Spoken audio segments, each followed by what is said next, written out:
That's what you get if you invite Dutchmen and you get Flying Dutchman to start off. Yeah.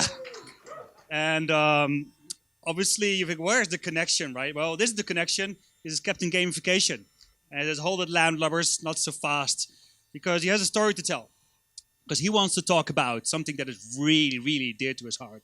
It's not pirates, it's not colonizing, it's not slavery, the things that Dutch people were good at. No, this is, he likes to talk about gamification of corporate sales. Very sexy topic in the old days, right? But still now, and even more so now. But before I get there, let's talk something about myself. Just very, very quickly. I work at the Octalysis Group. I'm a keynote speaker, like many of us here. As Michiel said, I used to be a former diplomat, or I was a former diplomat, and now I'm with the Octalysis Group. Where's the link, right? Well, the link is here. Oh, this doesn't work, sorry.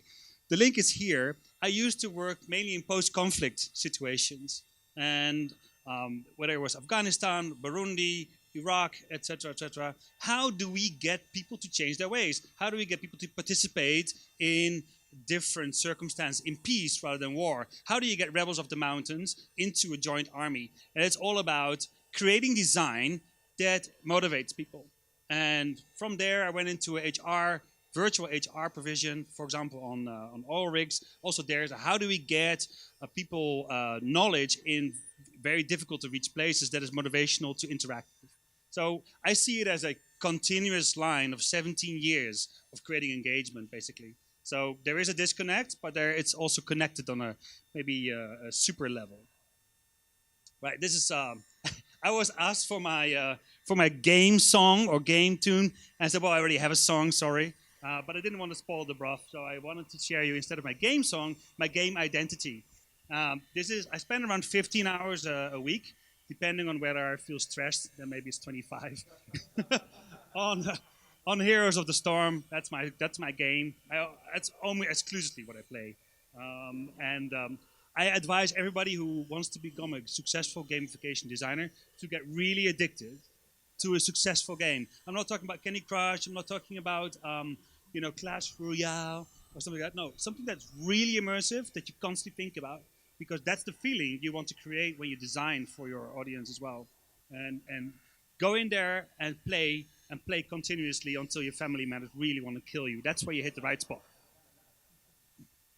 All right, this is some of my clients that we work with at the Octalysis Group. It's a large variety. Don't want to spend too much time on that. Hey, he's back. Captain Gamification. Gamification of corporate sales. Let's go there.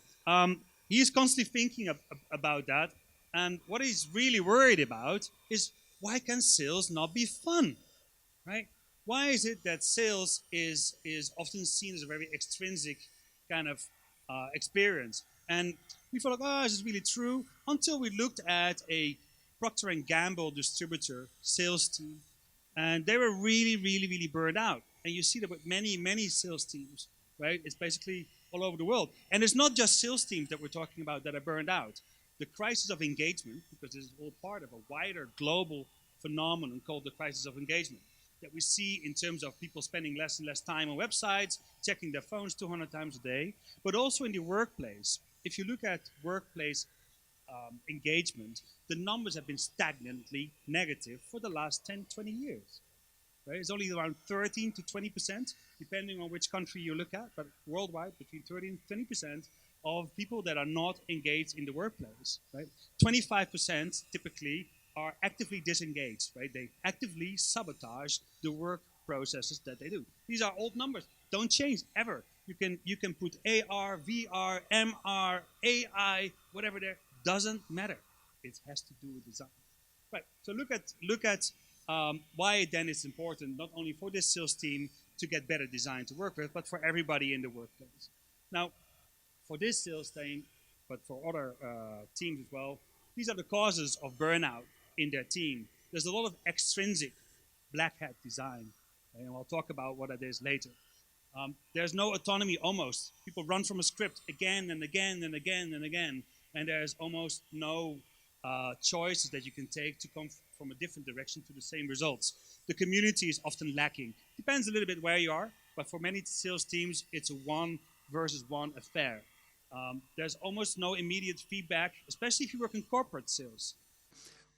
As a cause of, as a result of it, the sales from the team were stagnant. There was a high churn. People were leaving the business over and over and over again. Big problem.